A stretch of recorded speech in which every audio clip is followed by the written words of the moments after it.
ህይወትን ስንኖር ብንከተላቸው ስኬትን የሚሰጡን የህይወትን ጥፍጥና በደንብ እንድናጣጥም ያደርጉልናል። አንድ 5-6 ምክሮችን አጋራችኋለሁ። አስአሉላህ ተውፊቅ ወልኢኽላስ ወሰዳድ ወሰዋብ። አንደኛው ያለ ዓላማ አትኑር።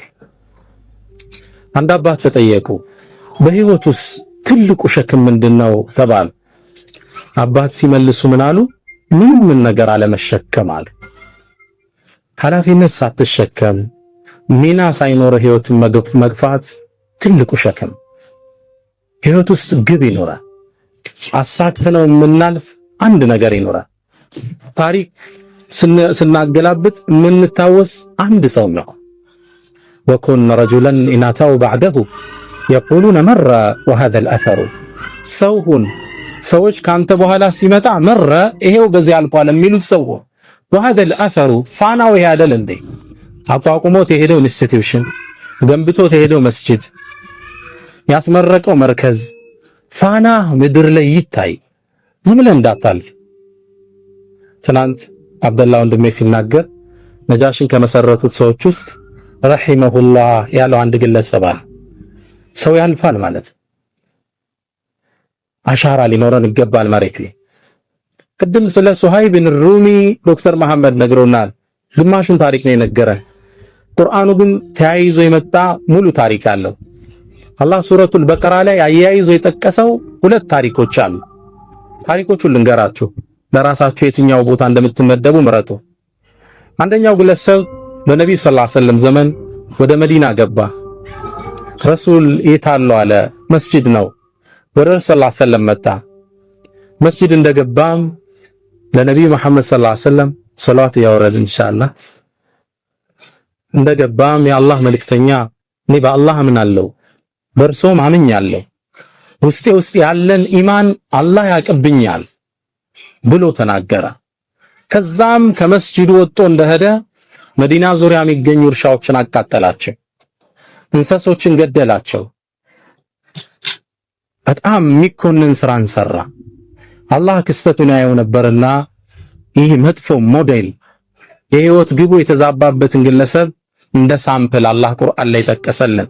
ወሚነ ናስ አለ፣ ከሰዎች ውስጥ አለ መን يعجبك قوله في الحياة الدنيا በዱንያ ህይወቱ ላይ ንግግሩ የሚገርም የማይተገብረውን የሚያወራ ويشهد الله على ما في قلبه ደግሞ የድፍረቱ ውስጤ ኢማን አለ እያለ አላህን ያስመሰክራል።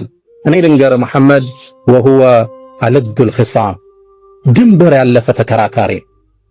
وإذا تولى ካንተም ዞር ብሎ ሲሄድ ያረጋው ልንገር سعى في الأرض መሬት ላይ ሮጠ ليفسد فيها መሬትን ሊበክል ويهلك الحرث والنسل ዘርንና አዝርዕትን ሊያጠፋ የተንቀሳቀሰ ሰው ነው።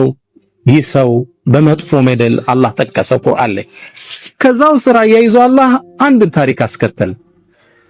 ግለሰቡ ቁረይሽ ውስጥ ቢኖር ሱሃይብ ብን ሩም የሚባል ወጣት በነብዩ ሰለላሁ ዐለይሂ ወሰለም አምኗል፣ ወዷቸዋል፣ ወደ እርሳቸው ለመሰደድ ጓጉቷል።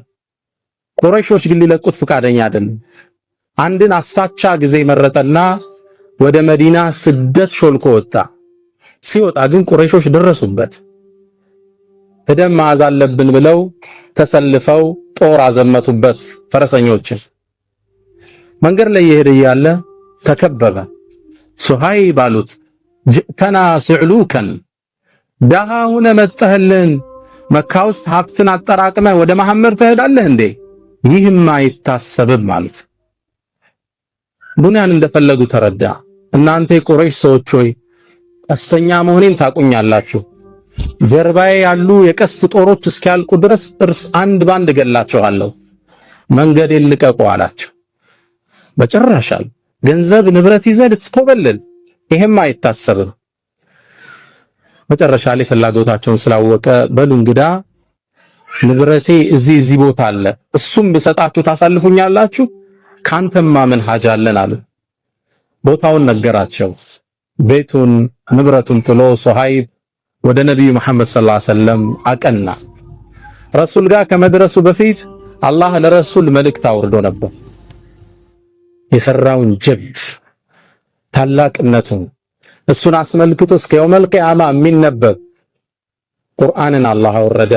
ወሚነ ናስ አላህ ከላይም ወሚነ ናስ ነው ያለው፣ ከሰዎች ውስጥ አለ ይላል። እዛ ታችም ወረደና ወሚነ ናስ አንተ መሐመድ ከሰዎች ውስጥ አለ መን የሽሪ ነፍሰሁ ኢብቲጋአ መርዳቲላህ የአላህን ውዴታ ለማግኘት ነፍሱን የሚሸጥ።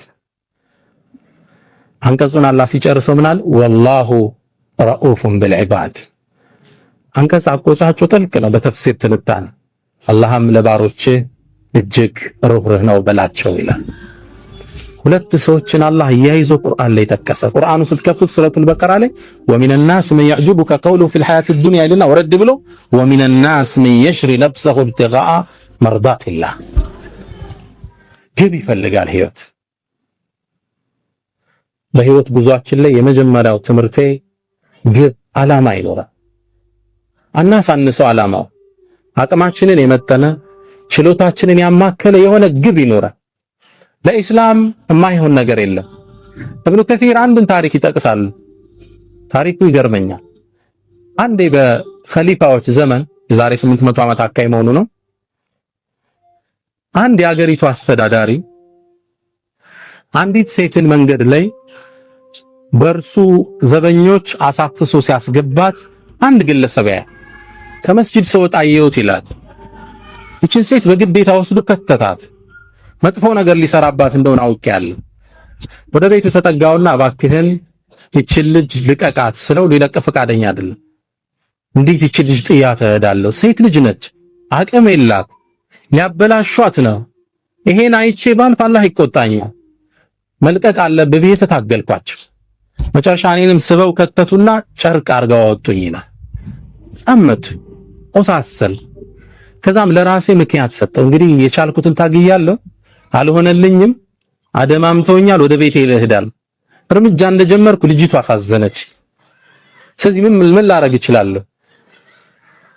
ከመስጂዱ ጣራ ላይ ወጣውና ሌሊት እኮ ነው አዛን አደረግኩ ይላል። የሰላት ሰዓት አይደለም። አዛን ሳደርግ ማህበረሰቡ ወጣ። እንቅልፋችን አበላሸብን ብለው ተቆጡ፣ መጮህ ጀመሩ። ልክ ሲጮህ አካባቢው ላይ የሚያልፉ ፖሊሶች መጥተው ያዙኝና እንዴት የሰውን እንቅልፍ እንዴት ታውካለህ? ወደ ኸሊፋው ነው ምን ወስደሃል? ወሰዱኝ። ለምን ያረክ ብለው ጠየቀኝ። ኸሊፋ ሲለኝ ይሄ ዘመድ ታቀዌል የኛ ሀገር አስተዳደር አዎ እንዲህ አድርገው የሆነችን ሴት አድኗታል፣ አስለቅቃት ነው። አዎ ስትጣራ ያቺ ሴት ታስራለች። ኸሊፋው እንዲለቀቅ ይችን ሴት አደረገ። ያን አስተዳዳሪ ከቦታው አነሳው። ከዛም ኸሊፋው ምን አለኝ አለ፣ በል ከዚህ በኋላ አገሪቱ ላይ በደል ስታይ አዛን በላለኝ። አመታት ተላለፉ። ከአመታት በኋላ አንድ ሰው የአንድን ሰው ንብረት ዘርፎ ታየው። የተከበረ ትልቅ ሀብታም ነው። ዘርፎ ታየውና ሄደው ቢጠይቁት ሊሰጥ ፈቃደኛ አይደለም። ሁሉ ሰው ሄደ፣ አልተቻለም። መጨረሻ ላይ ይሄ ሰው ሰማ። ወደዚህ ግለሰብ ሄደና ብሩን ትሰጠዋለህ አትሰጠውም አለ። በጭራሽ አለው። እርግጠኛ ነው? አዎ አለ። እንግዲህ አዛን እላለሁ አለው። ግለሰቡ ንብረቱን አወጣና ለሰውየው መለሰለት። የህይወት ግቡ ምንድነው? እዚህ ሰው አዛን እያለ በደልን ማስወገድ። አናሳንሰው የህይወትን ግብ። ትልቅም ነገር ማለት አይደለም፣ ብቻ አሻራ ይኖራል፣ ትንሽ ሚና ይኖራል። በህይወት መንገዳችን ላይ ዱ ሞስታ ፕላኔራ ብያለሁ በእናንተ ቋንቋ።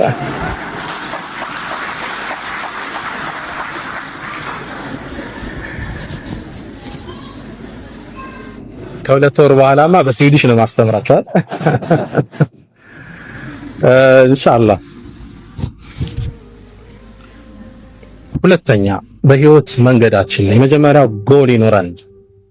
ሁለተኛ መልካም ስነ ምግባር የልብ መክፈቻ ቁልፍ መሆኑን እንረዳለን። እህቶች፣ ወንድሞች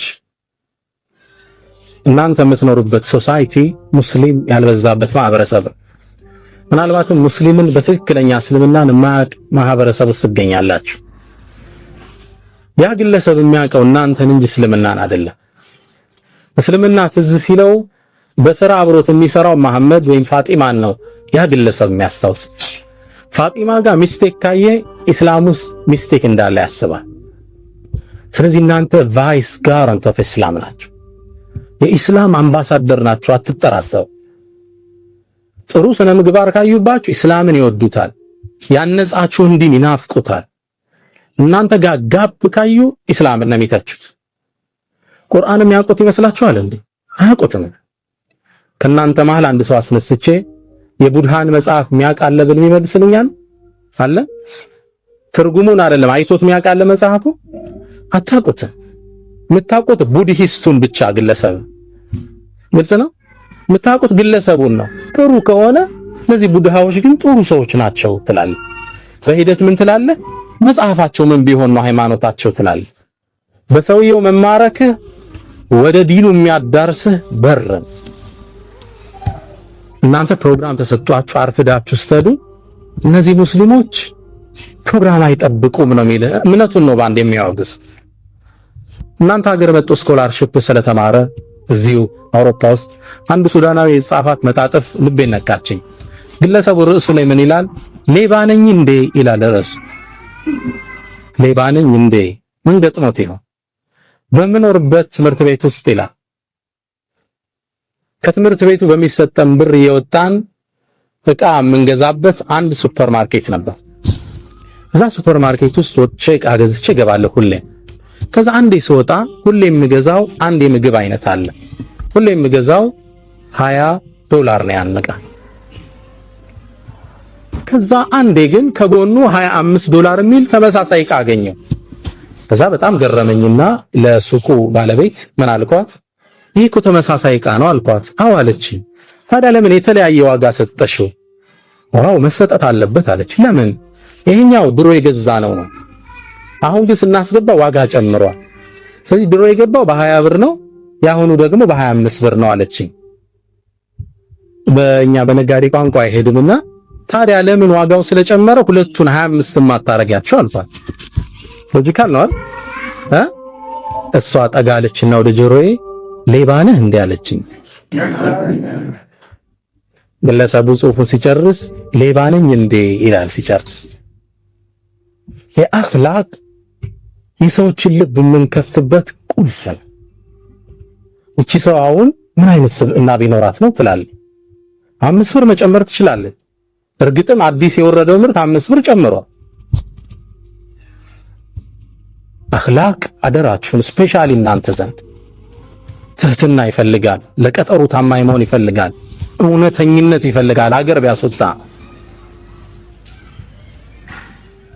ስነ ምግባር ወደ ሰዎች ልብ የምንሄድበት መንገድ አደራችሁን። እኔ እዚህ ዩሮፕ ውስጥ የማየው ፓርቲ ገርመኛል። ሳነብም ስከታተልም ደስ የሚል ኢስላሚክ ማነርስ በዘመናዊ መልኩ ተቀርጸው እናያቸዋል። እና እናንተ ደግሞ የሙስሊም አምባሳደር ናችሁ። በስነ ምግባር ጉድለት የምንፈጥረው ሰዎች ላይ የባህሪ መናወጥ ብዙ ሊያስከፍል ይችላል። አንተ አንድ ሰው የሥራ ባልደረባ ነው፣ አበሳጭተህ አስቆጥተው ብትሄድ ያ ሰው ቀኑን ሁሉ ታውቆ ቢሆን አላህ ዘንድ አንተ ወንጀሉን ትካራለህ። አንድ ጸሐፍት ምን ይላል መሰላችሁ? ድመቷን ማን መታት ይላል። ማን እንደመታት አብራችሁን ይፈልጉ። አንድ ትልቅ መስሪያ ቤት ላይ የሚሰራ የቤት አስተዳዳሪ ለስራ ይገባል። ሲገባ የድርጅቱ ዋና ኃላፊ ተቆጥቶ ነበር። በዛን ቀን ባህሪው ጥሩ አልነበረም። ልክ ስራ እንደገባ ያንን ግለሰብ ወረፈው፣ በጣም ሰደበው፣ አበሳጨው። በጣም ተቆጥቶ አእምሮ እንደጋለ ወደ ቤቱ ነዳ፣ ድራይቭ አረገ። ቤት ሲደርስ በሩ ጋር ማን ጠበቀችው? ሚስቱ ጠበቀችው። ከዛ የተቀበለው ሙቀት አዘነበባት። እህቶች አላህ ያስችላችሁ። ያው ባሎች ሲቆጡ እናንተ ላይ ነው አረም ያሳርፉ። ሚስትን እሱም ሰደባት። ተራ ነገር ነው የምታወራው። ተቆጣት፣ አበሳጫት። ምንድን ሆኜ ነው የምትለኝ? ምን አረኩ? መለሰችለት። ያናግራት ፈቃደኛ ጥላት ገባ። ተበሳጨች እሷ። ትንሽ እርምጃ እንደሄደች ከኋላ ልጇ ይጎታታል። ማማ ምንድነው? ቸኮሌት ግዢልኝ፣ ዞር በልፊቴ በጥፊ። እሷም ከባሏ የተቀበለች